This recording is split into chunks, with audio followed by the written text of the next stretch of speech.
gravar neste... Boa tarde, namastê. Esse tema é, na realidade, uma continuidade, né, de alguns outros que eu venho apresentando. Eu quero deixar assim, bem claro a todos que as minhas palestras, elas, assim, não são muito profundas, não. Eu apenas dou uma visão panorâmica dos assuntos que eu tenho a oferecer, né, para vocês. Eu me preocupo um pouco em fazer uma pesquisa, buscar várias fontes, para então trazer alguma coisa que sirva. E hoje, então, esse tema de práticas esotéricas, inclusive o título de um livro que eu conheci lá na biblioteca da Loja Teosófica Estrela do Norte, e eu gostei muito mesmo. Então, é por isso que aquela saudação que eu sempre faço quando inicio os nossos estudos, que é essa daqui, saudação ao neófito, a paz seja contigo e salve divina encarnação de uma chispa de Deus. Essa saudação eu encontrei nesse livro, que tem esse título da palestra de hoje. E a maior parte do assunto que eu vou apresentar, parte dele. E, inclusive, é uma pequena parte, na realidade, né? Porque a gente não pode traduzir ou restringir um assunto tão vasto em poucos minutos, né? Então, eu procuro realçar algumas coisas assim, que me tocam mais para poder trazer para vocês. Desculpem aí, mas infelizmente. Quando nós fizermos qualquer cumprimento, devemos integrar a fala com a intenção, porque a atenção concentra a energia e a intenção transmuta.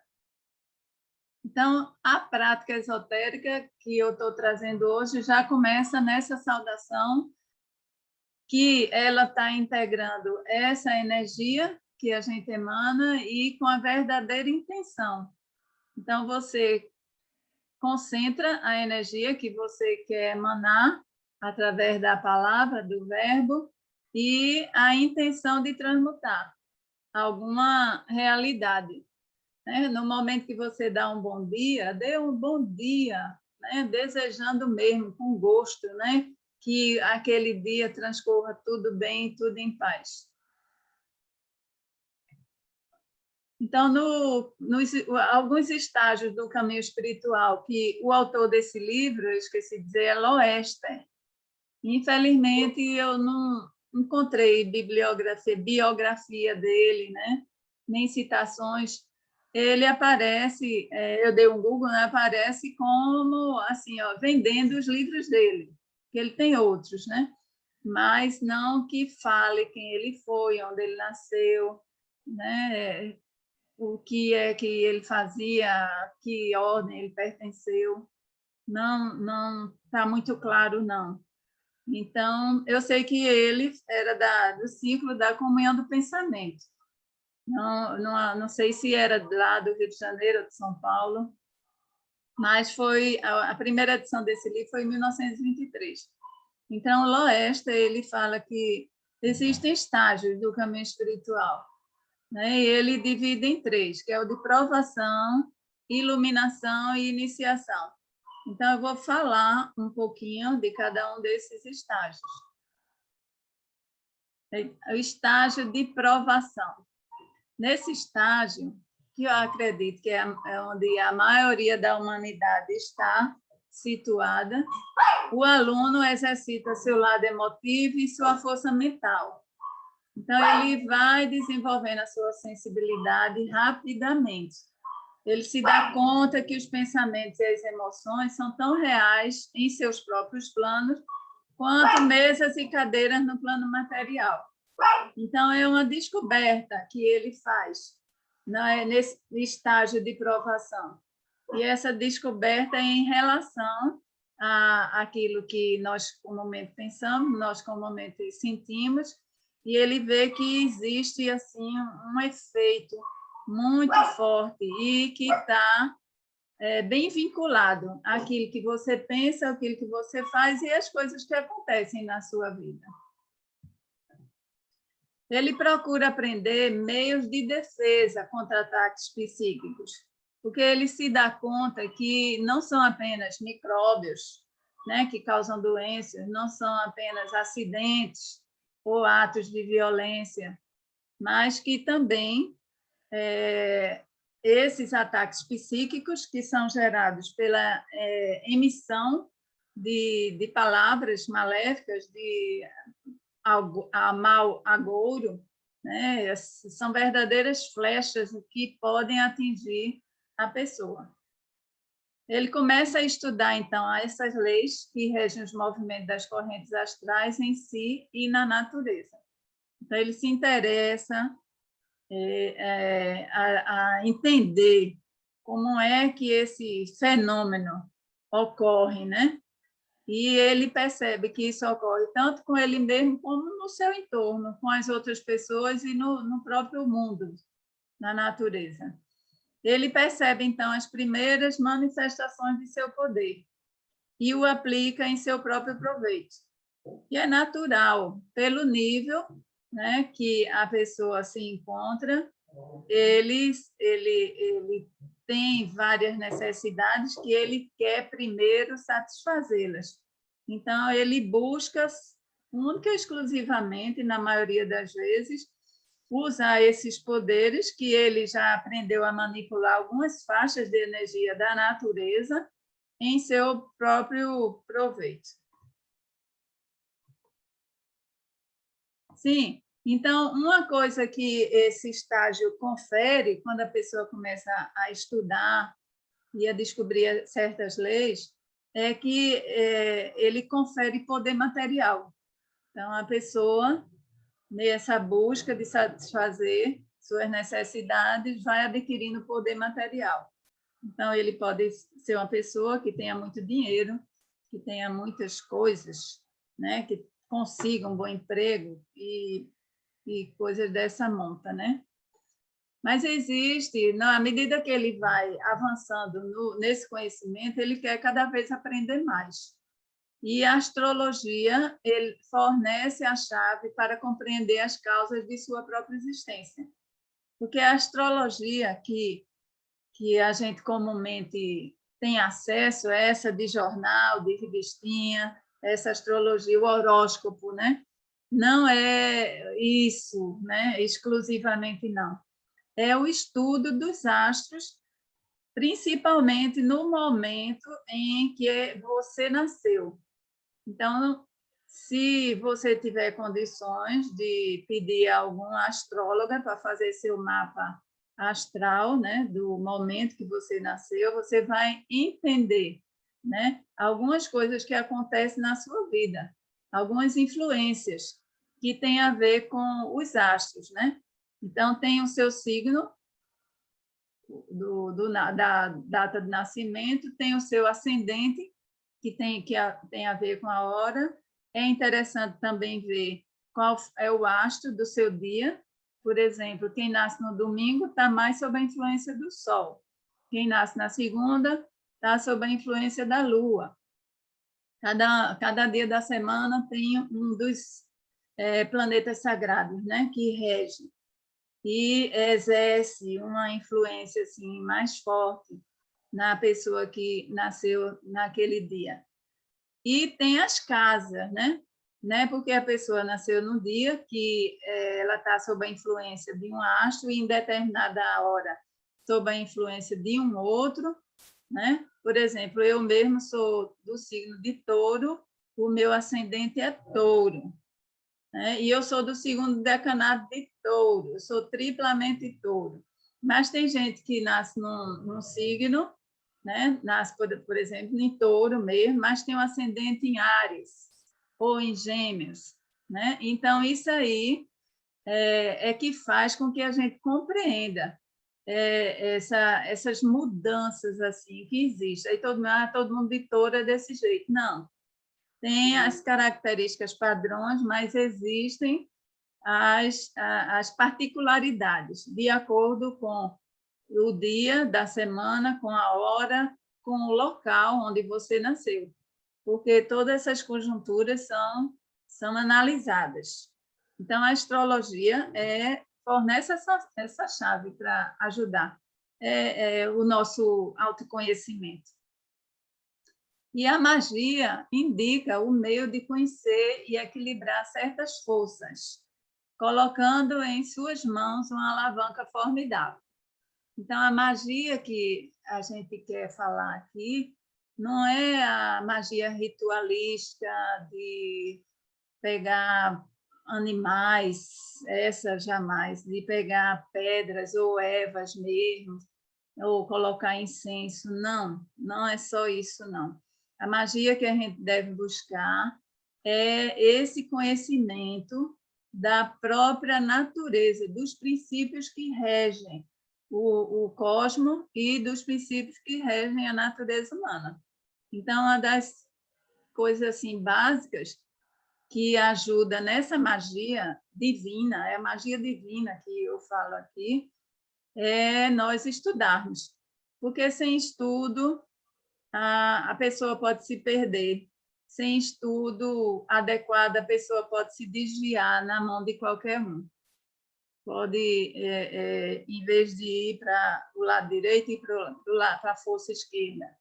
Então, quando a pessoa estuda, né, tem o conhecimento correto de mestres, então, esse estudo, esse conhecimento místico, ele serve feito um fio de Ariadne.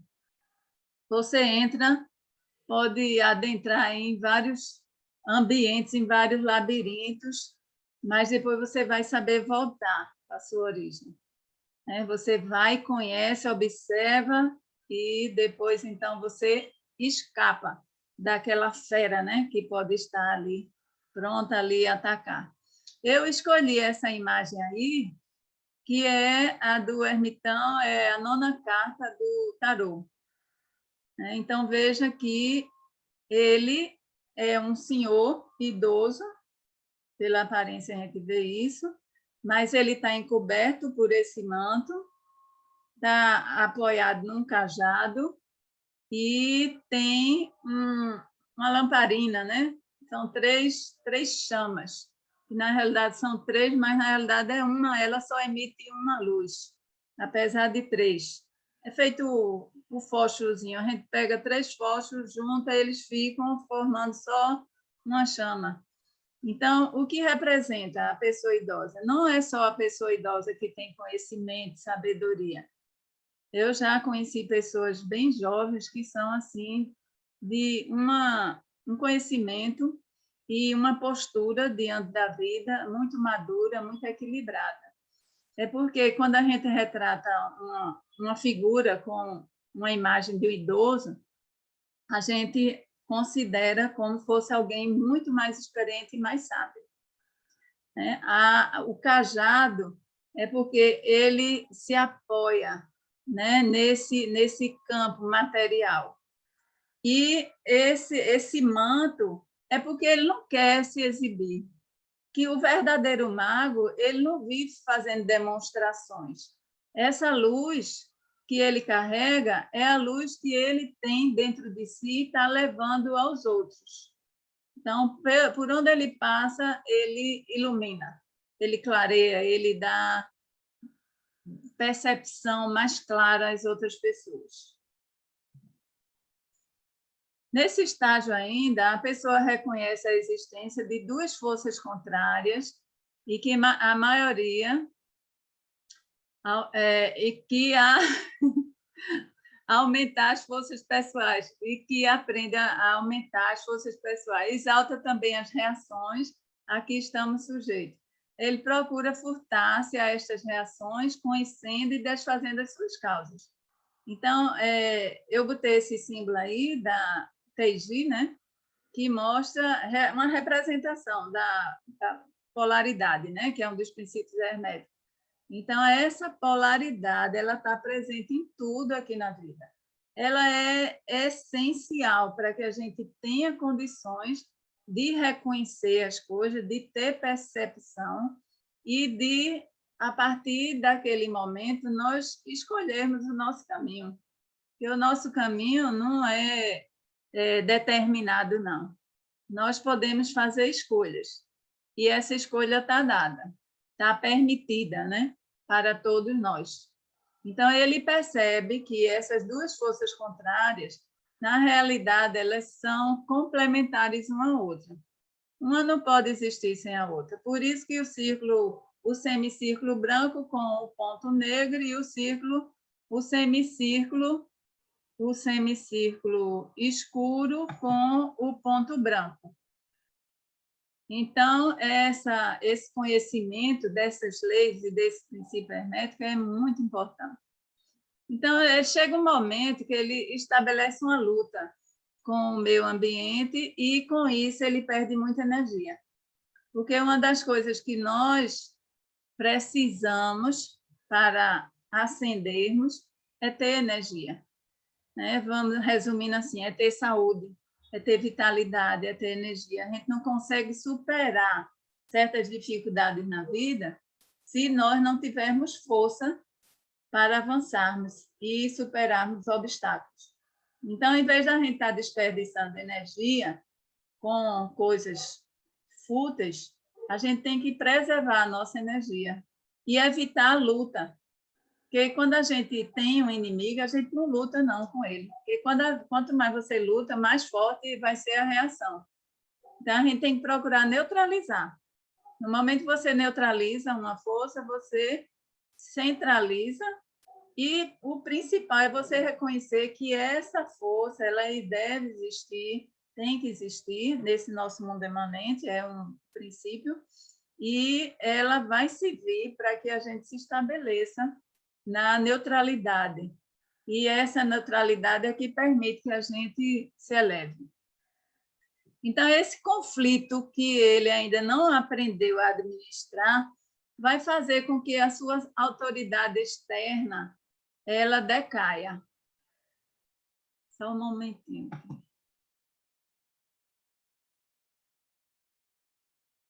Isso, por isso que os egípcios dizem para não julgar, porque no julgamento desperdiçamos energia mental e a neutralidade é mais energética. Exatamente, isso mesmo, Leonardo. Nada de lutar. Mais adiante eu vou falar um pouquinho sobre isso. Opa. O aforismo que se aplica a esse estágio de provação é: se alguém que não seja eu mesmo tem o poder de irritar-me, então eu não sou o senhor de mim mesmo. No início desse estágio de provação, é o que mais acontece. A pessoa perder a cabeça, ficar ofendida, ficar muito magoado, né? E desperdiçar, então, o seu tempo e entrar em desarmonia por conta de coisas que outras pessoas dizem e que, na maioria das vezes, nem correspondem àquilo que realmente é. Tem o estágio de iluminação, esse segundo estágio. Desculpem aí, gente, a transparência, eu não soube escolher as cores. Sob a pressão do meio exterior, como a gente viu, essa pressão interna aumenta de forma assim, extraordinária, resultando da iluminação. O Deus ele se revela. Essa pressão exterior, essa luta que ele está travando com quem está fora, né? Quem está além daquilo que ele é, então faz com que essa pessoa se recolha. E nesse recolhimento, nesse calar-se, nessa introspecção, ele começa, então, feito uma lagarta que se recolhe ali na pupa, no seu casulo, né?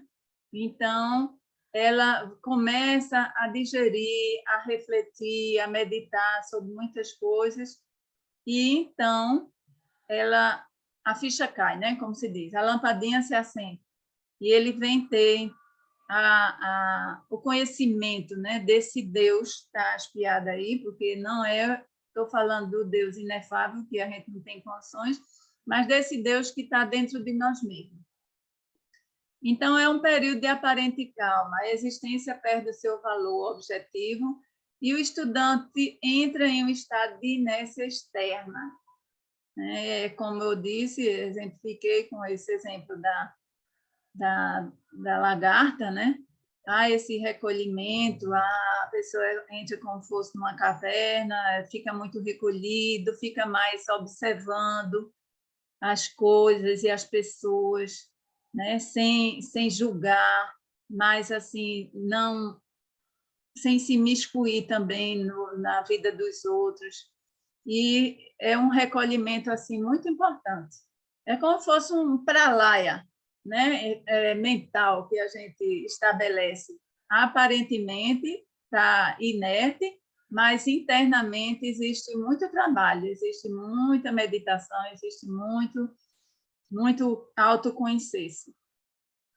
Nessa fase, então, o discípulo ele já sabe que os pensenes, que é um neologismo, né? Pensamentos, sentimentos e energia, eles são coisas, né? E que a emissão descuidada deles pode trazer resultados negativos e muitos sofrimentos. Então, ele já sabe. Antes, ele começou a perceber, começou a desconfiar que isso era possível. Mas, nessa fase, então, ele já sabe que é assim. E, nesse saber, ele passa a ter um cuidado mais apurado com tudo, né? Com o que ele fala, com o que ele pensa. Ele procura alinhar o seu pensamento com a sua forma de falar e, principalmente, seu modo de agir.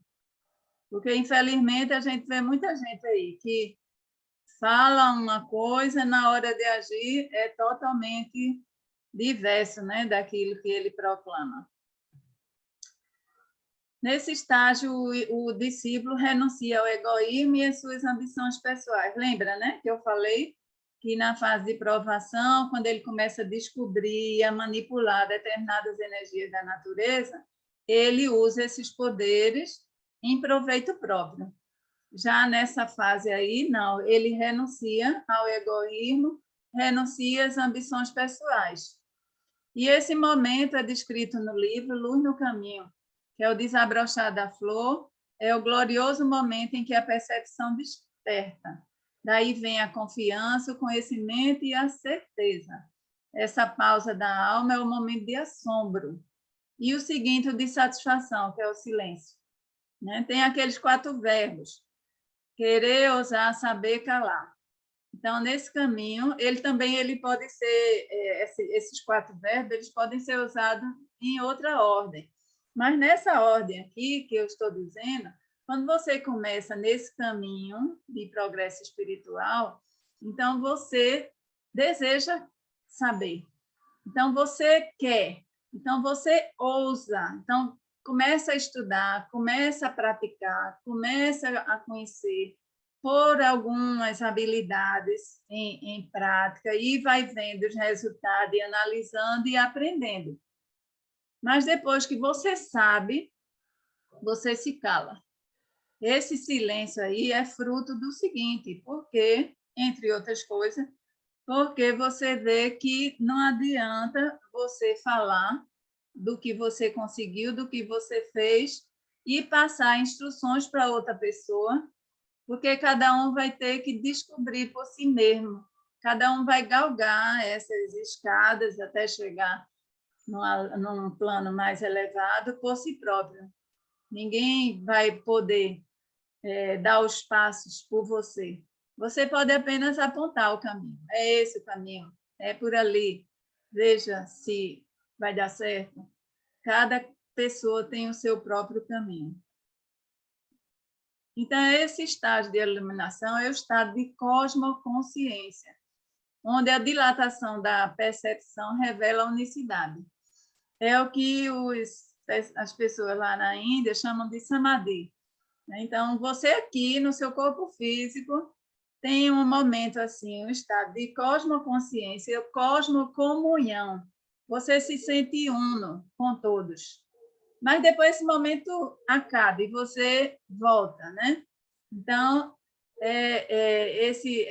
à medida que a pessoa vai evoluindo, esses períodos eles ficam mais frequentes e mais prolongados. Mas, assim, é muito interessante a pessoa, quando tem esse salto aí, e perceber que tudo é um. A vivência no plano material, ela é indispensável.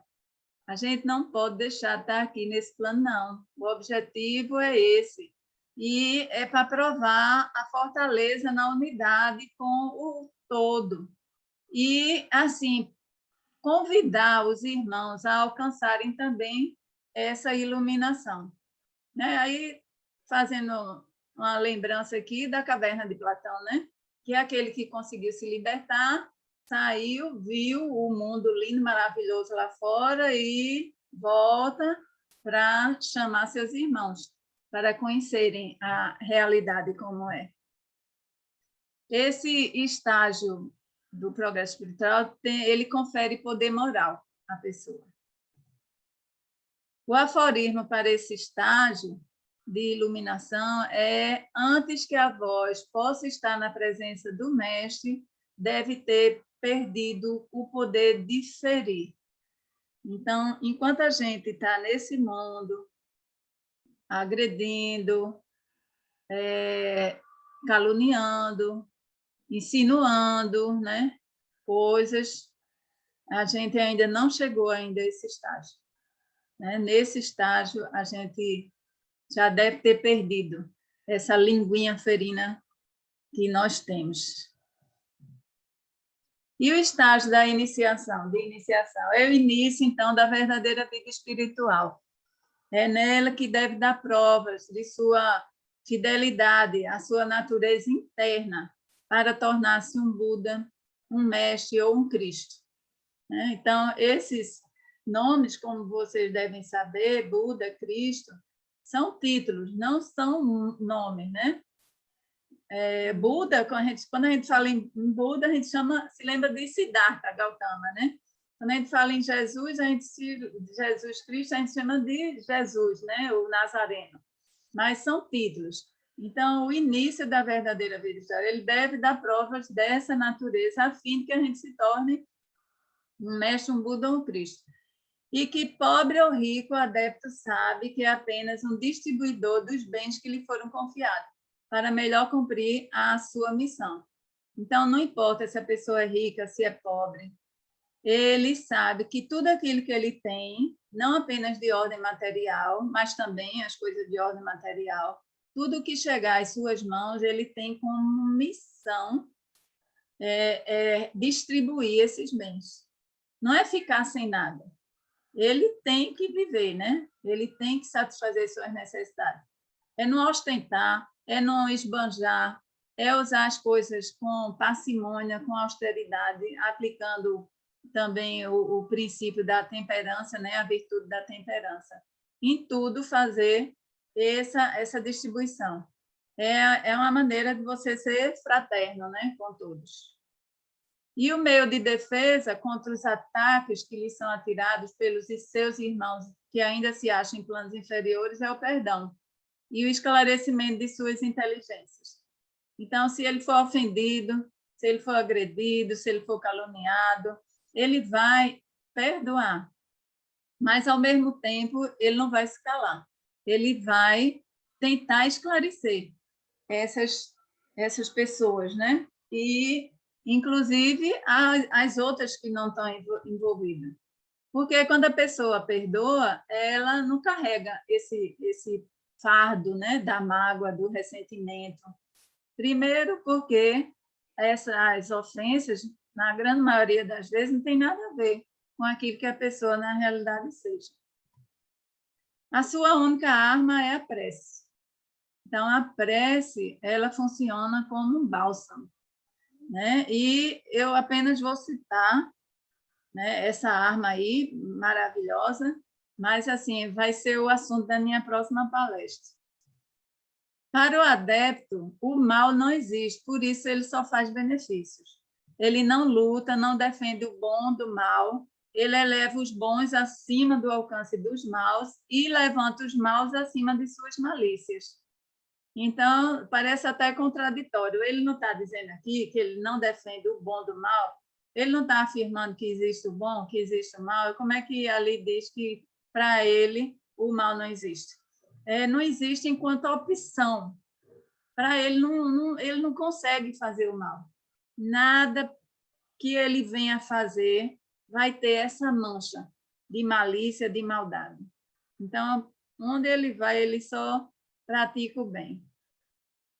Nada resiste ao seu poder. Os benefícios que distribui aos seus irmãos são duradouros e são benefícios tanto materiais como benefícios espirituais. E esse estágio aí, ele confere poder espiritual. Nós vimos que no estágio da provação, o poder alcançado é o poder material. No estágio da iluminação é o poder moral. E no estágio da iniciação é o poder espiritual. Verdade, verdade. É isso mesmo, Leonardo. Gente, vocês podem se manifestar. Eu gosto, eu sinto saudade das palestras. Eu gosto. Podem bater papo aí que eu respondo e compartilho o que for preciso. Então, o aforismo para o estágio de iniciação.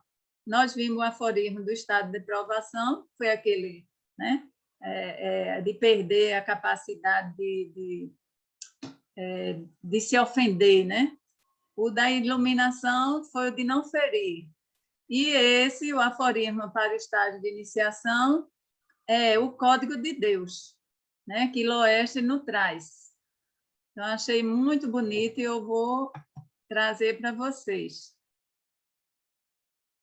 Ok, Vivi. Então, esse código de Deus está logo nas páginas iniciais, né, do livro de Loeste. Então, ele diz que a lei, a lei de Deus é amar. A sua única e inabalável sentença, perdoar. Seu maior prazer é dar, generosamente dar.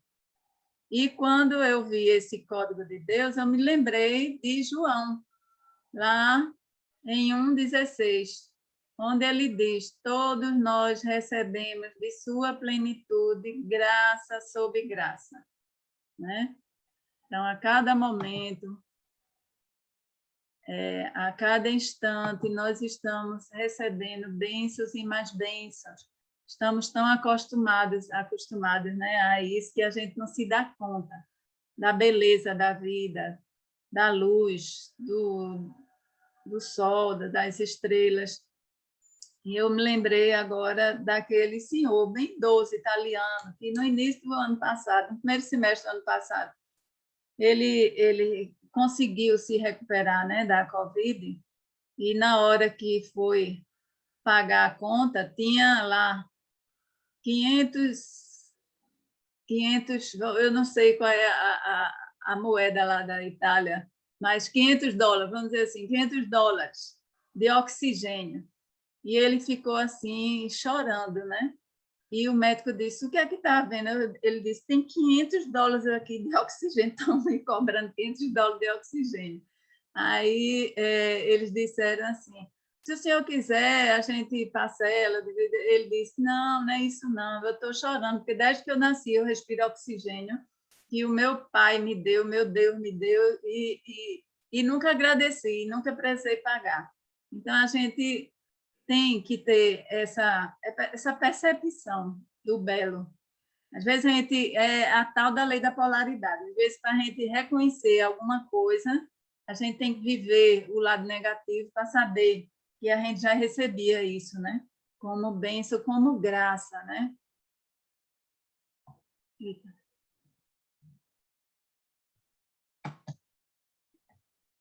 Então, eu trouxe para vocês algumas lições para um neófito. Neófito é uma pessoa que está nova no caminho espiritual. e que quer seguir o caminho espiritual, né? Então, tem algumas lições. Eu, infelizmente, ainda não, mesmo sabendo já alguma coisa, não estou muito boa. Eu não consegui reduzir essa imagem aqui, mas é uma pessoa emborcando um vaso, certo? E essa imagem tem a ver com essa primeira lição que eu vou trazer aqui para vocês. Então, é esvaziar a mente e o coração. Se a gente fizer uma comparação do cérebro e do coração, ou da mente e do coração, como se fossem vasos. E a gente, pelo poder da vontade, a gente inclinar esses vasos para derramar esses líquidos que estão impuros e inconvenientes. E que líquidos inconvenientes? São todas as ideias preconcebidas, os nossos pensamentos e sentimentos maus, inveja, raiva, má vontade, preguiça, todas essas coisas. Que quando a gente quer mudar, a gente tem que renovar. Então, se você tem um vaso que está repleto, mesmo que você bote a água mais pura possível ali, essa água ela vai ficar contaminada. Ela vai perder o vício, o frescor e a pureza da origem, né?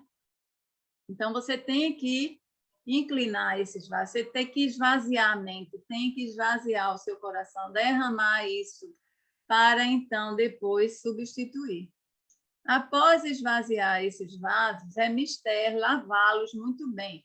Utilizar uma solução alcalina poderosa para neutralizar a acidez e desencrustar o que ficou aderido às paredes internas do vaso, fazendo-se necessário enxaguar muito bem, interna e externamente.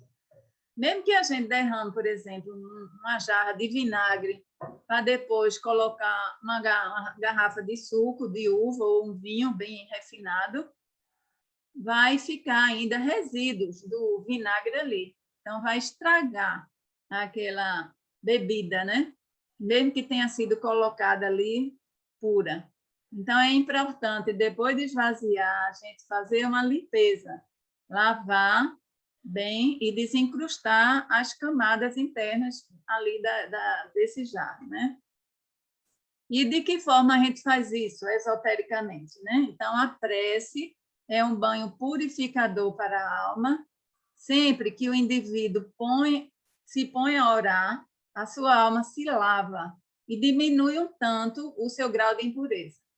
Então, orar, como eu falei logo no início, com atenção, né? Concentrando a atenção e transmutando a energia, né? Com a intenção. A atenção concentra e a intenção transmuta. Então, não ficar só repetindo da boca para fora mecanicamente, não. Então, é melhor você rezar um pouco do que rezar muito e ficar só balbúrdia, né? Fazendo balbúrdias. E, então, a prece é o banho, é a água purificadora. E as boas ações e a caridade são os álcalis neutralizantes. É como você pegar um detergente na hora que vai lavar uma panela, né? Então, você colocando o detergente vai ajudar ali a ação da água. Então, após esvaziar, lavar e enxaguar os vasos, é preciso emborcá-los, para que enxuguem e possam receber, então, néctar divino. E pela adoração e pela devoção, que além de ser uma prova de amor divino, ele representa as vasilhas já de boco, a enxugar para receber todo o bálsamo sagrado e todo o alento inestimável dos céus. Então, aqui na imagem, acho que dá para vocês perceberem, né? Tem a pessoa segurando o vaso, depois de tê-lo derramado e lavado, e enxaguado e neutralizado seu álcalis ter emborcado ele para que seque. A arte mágica empregada nessa lição, qual foi? Então, é a mão oculta da vontade. Então, é a vontade que são essas mãos, né? Ela representa a mão que a gente usa para virar um jarro para depois lavá-lo e para depois emborcá-lo, já depois de limpo, é a nossa vontade. Porque sem vontade a gente não consegue nada, não. A gente não vai em frente. A gente pode até, de repente, dar uma emborcada e não ir adiante. Mas quando a pessoa quer, essa mão aí, essa vontade, que é representada pela essa arte mágica aí. A segunda lição.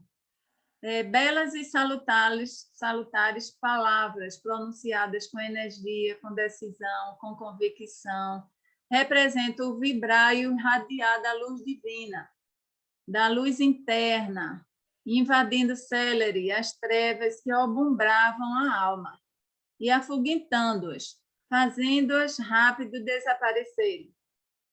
Aí, por exemplo, a Iloester, ele ensina a gente fazer uma galeria de palavras, que é a galeria de autossugestões.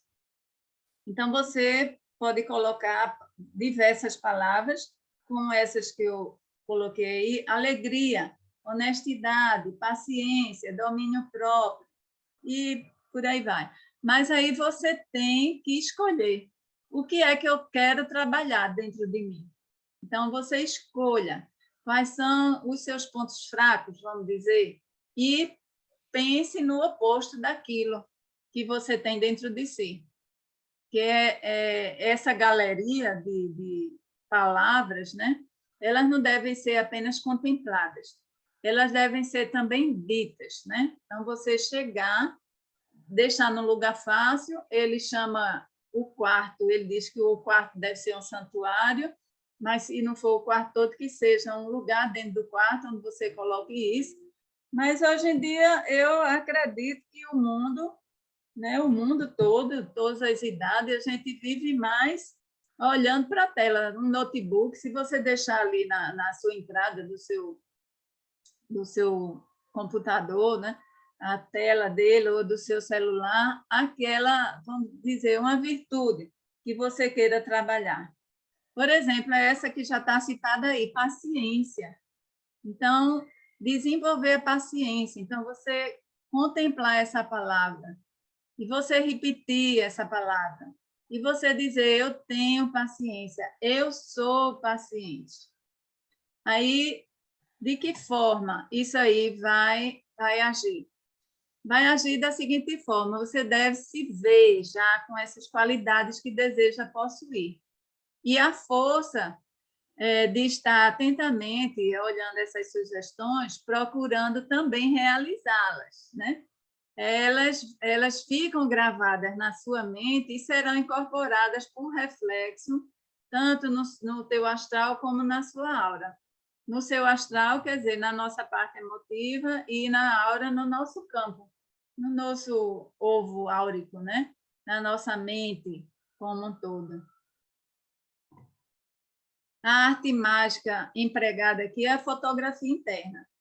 E ele diz assim: você não tem que saber como isso vai acontecer, não. Faça, procure trabalhar uma qualidade ou algumas qualidades em você, reforce também aquelas que você já tem e que são úteis, né? E que são boas e que são valiosas.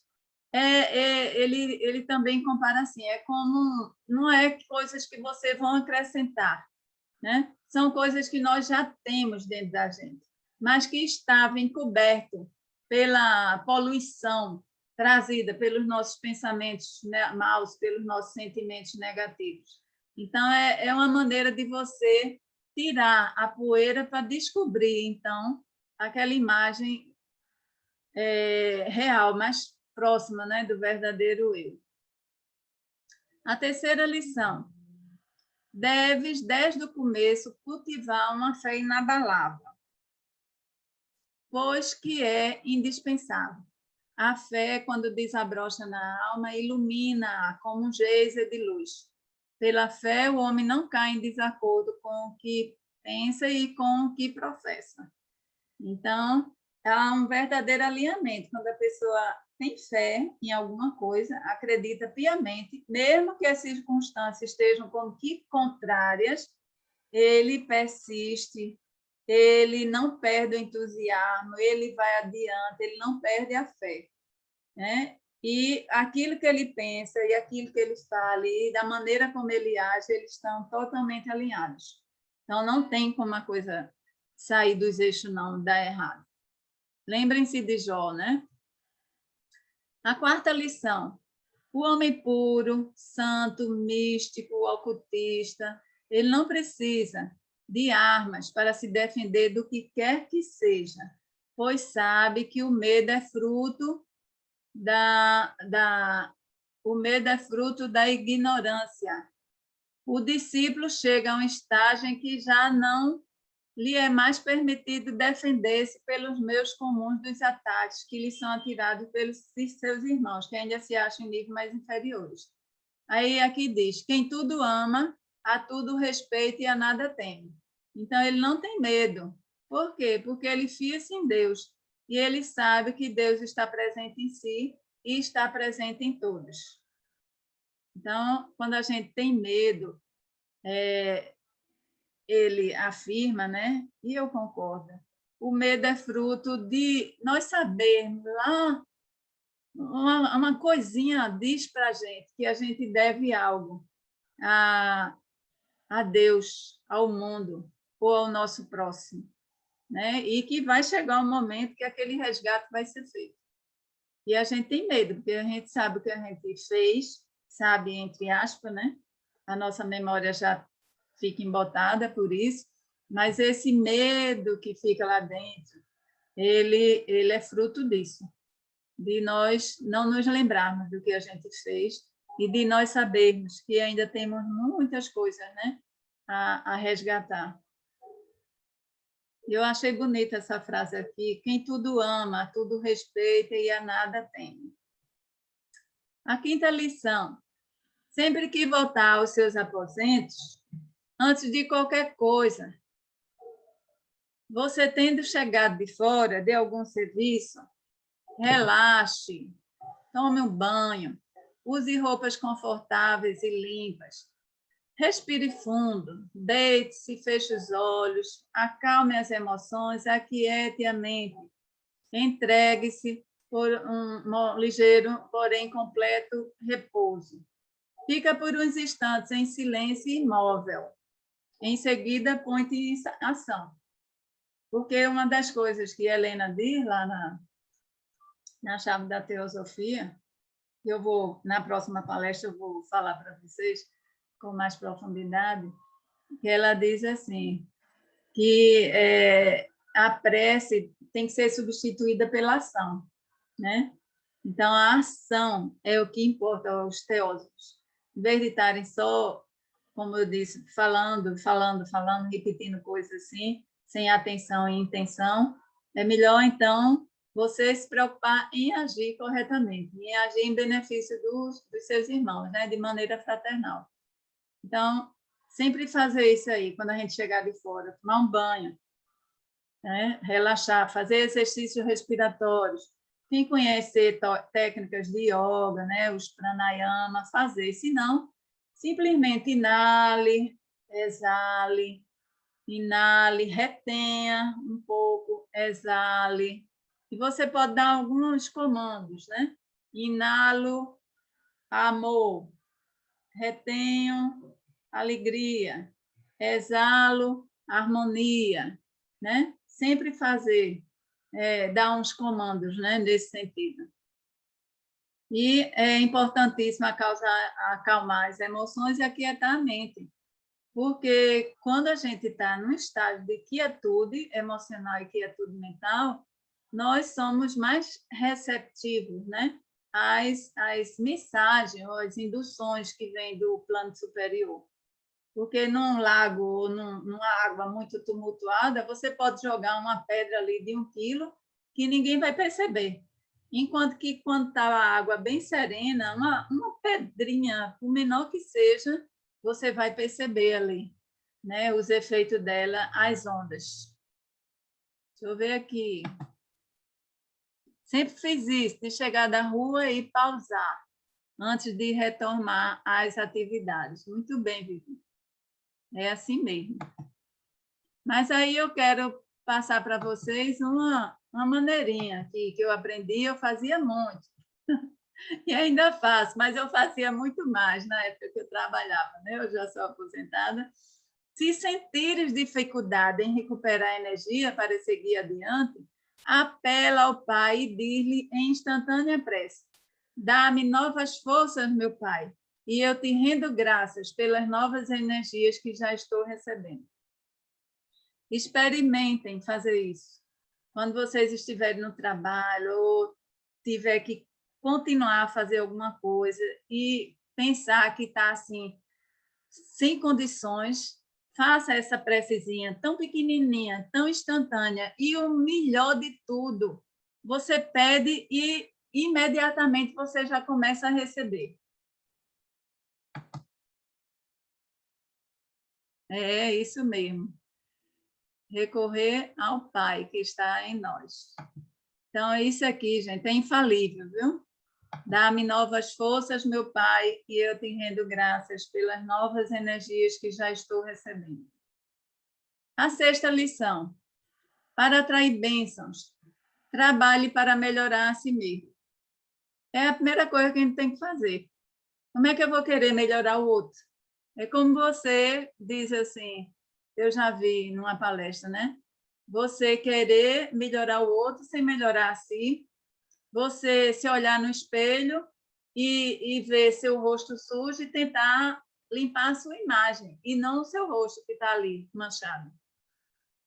Então, a gente tem que melhorar nós mesmos, cada um melhore a si. Só multiplica o que se tem. Vocês vejam que até Jesus, lá no monte, né, nas montanhas, ele, para multiplicar, ele tinha que ter alguma coisa. Então, ele tinha que ter peixe, ele tinha que ter pão para multiplicar. Então, se você quer multiplicar alegria, amor, bondade, generosidade, então você tem que ter dentro de si. Como é que uma pessoa que está com raiva, que está triste, quer multiplicar coisas boas? Então, se você está assim, ruim, com esses sentimentos assim, você só vai multiplicar isso aí. E é bom a gente ir despoluindo, né, o mundo, porque, não, como foi dito no início, a gente não sabe que os pensamentos são coisas, então você fica pensando, sentindo coisas negativas, isso aí você vai multiplicando e vai distribuindo com todo mundo. E depois você vai receber de volta, né? Então, multiplicar. Procure desenvolver primeiro você mesmo, para depois, então, multiplicar. Se você ainda não tem, recolha-se, burile a sua mente, o seu coração, para que, então, você venha a fazer isso aí. Alivia a dor do mundo sendo grato e cuidando da própria vida, adubando boas emoções e ideias. Teve uma vez lá na palestra, uma pessoa me falou que tinha um amigo que ele dava muitas orientações a esse amigo e emprestava livro e levava para a palestra, mas o amigo continuava assim, assim, assado. E cada vez eu dava uma palavra, né? Dizia alguma coisa, até que ele insistiu, mas ele não muda. Eu disse, qual a idade dessa pessoa? É criança ou é adulto? É adulto, então cuide da sua vida. Por conta desse cuide da sua vida, eu até recebi um presente de uma pessoa lá. Ele preparou um quadrozinho com esse dizer e disse que ia pendurar lá no trabalho dele. Então, é cuidar da sua vida. A gente deixar também, estar se miscuindo na vida dos outros, está dando, fazendo tanta interferência. Existe um momento certo, né? Quando a gente vê que alguém está sofrendo a violência, alguém está sendo cruel com crianças, com pessoas assim desvalidas, a gente tem que intervir. Mas, no modo geral, no nosso dia a dia, deixar essas preocupações mundanas de lado. O que fulano usou, o que Beltrano come, o que não sei quem estava usando, o sapato combinando com isso, com aquilo, deixe, cuide da sua vida. E adube boas emoções e boas ideias. Que aquilo que você aduba é o que você vai colher. Purifique os ambientes de suas casas. Então, não essa purificação, a gente sabe, passa pela limpeza física, né? Mas também passa pela assim o que é que a gente vai trazer para cada ambiente? Por exemplo, na sala, a sala da casa da gente é um ambiente onde a gente convive com os amigos, né? Com a família e os amigos. Então, quem é que eu estou convidando para a minha casa? Né? Ter esse cuidado. Na cozinha, é a questão da saúde. O que é que eu vou preparar? E da fartura. No quarto, é o recolhimento. Não permitir que todo mundo entre no seu quarto, que abra seus gavetas, seus guarda-roupa. Não, bote um limite. Né? E o quarto é um ambiente de proteção do corpo. Até mesmo quando você vai dormir, você tem que fazer alguma técnica ali para evitar que o seu corpo ele seja, deixe-me ver assim, invadido, não, mas ele seja tocado, ele seja aproximado enquanto você está em outro plano, né? E no banheiro, então, é o lugar que a gente tem que se preocupar mais com a limpeza, né? Que é onde a gente elimina, a gente expurga impurezas físicas, e lá, então, é que a gente tem que caprichar mais na limpeza. Quanto à alimentação, a gente, depois de ter o alimento, de promover a limpeza dele, procurar purificar e, mais ainda, qualificar o alimento. Você vai preparar um almoço, jantar, qualquer comida, você está desejando com a intenção de levar não só sabor, mas saúde, harmonia, vitalidade, né, para as pessoas que vão usufruir, né, ali do alimento. E se você come fora, então, antes de você se alimentar, quando você compra alguma coisa, fazer uma prece, colocar as mãos e imantar aquele alimento, que a gente não sabe, né? Quem foram as pessoas que prepararam, de que maneira elas estavam. Né? Então, procurar purificar, fazer uma prece simples, né? Colocar as mãos e qualificar. E a gente pode fazer essa qualificação não só com os alimentos, mas com a bebida, e principalmente com a água, como já sabemos, né? Aí dessas pesquisas que são feitas. E eu aconselho vocês assistirem a Mensagem da Água, do Dr. Emoto, para verem como é tão importante a gente fazer isso. Comandar as suas forças, desenvolver valores e virtudes. Selecionar o que os sentidos percebem. Então, tem umas séries, né, que passam aí na Netflix. Eu, infelizmente, não sei se é infelizmente ou felizmente, eu não consigo assistir, porque as imagens são tão fortes, tão de violência, sabe, de coisas assim, que me causam um desconforto. Mesmo que a mensagem seja elevada, se você, né, preferir, é melhor se abster, porque existem outras maneiras de você saber, né, ou vir a ter um entendimento sobre essas ideias, sobre essas práticas, esses conceitos todinho, de outra forma, lendo livros, né, lendo livros que realmente acrescentem, e não ficar com essas imagens na sua memória.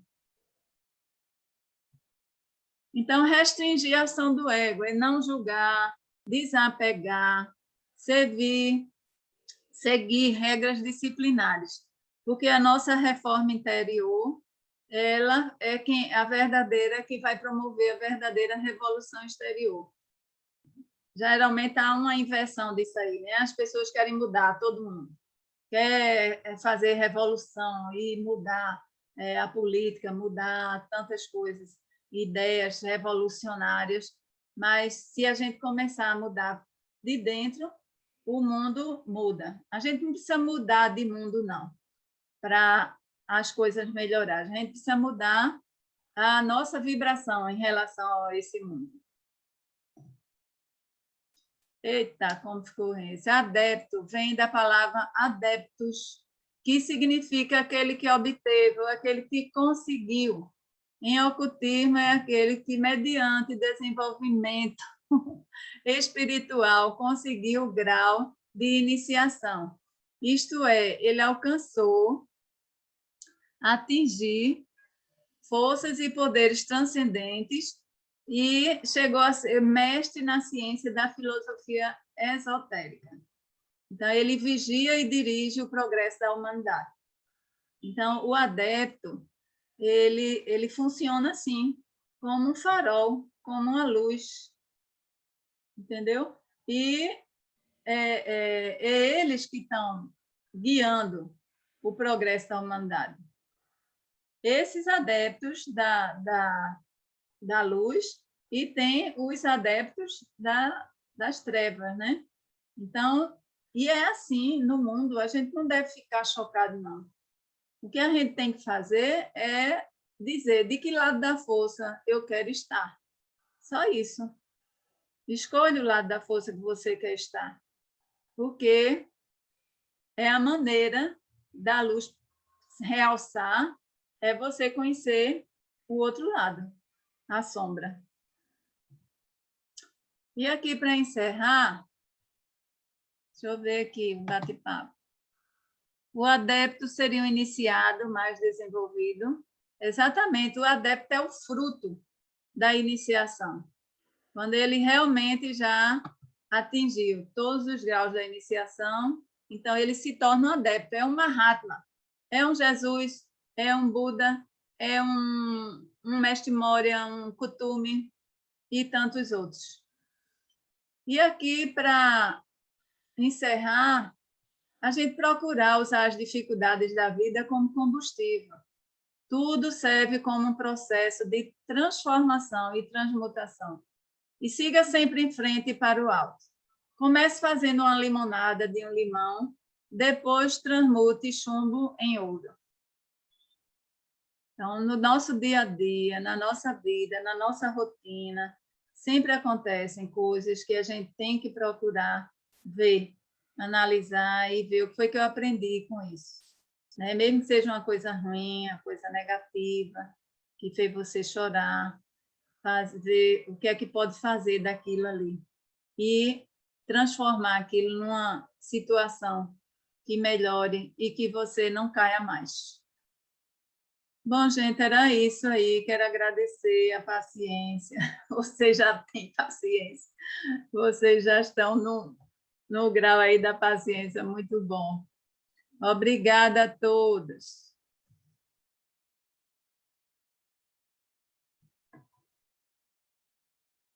Se quiserem fazer mais alguma pergunta, deixa eu ver aqui. Obrigada. Também agradeço muito. Na próxima vez que eu falar, eu vou trazer só sobre a prece, exclusivamente sobre ela. Até mais. Vou encerrar aqui.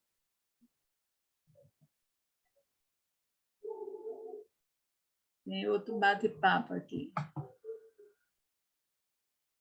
Obrigada, obrigada. Vamos lá.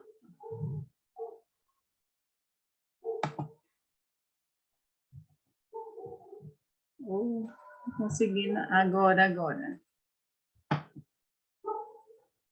Pronto, tchau, gente. Até a próxima.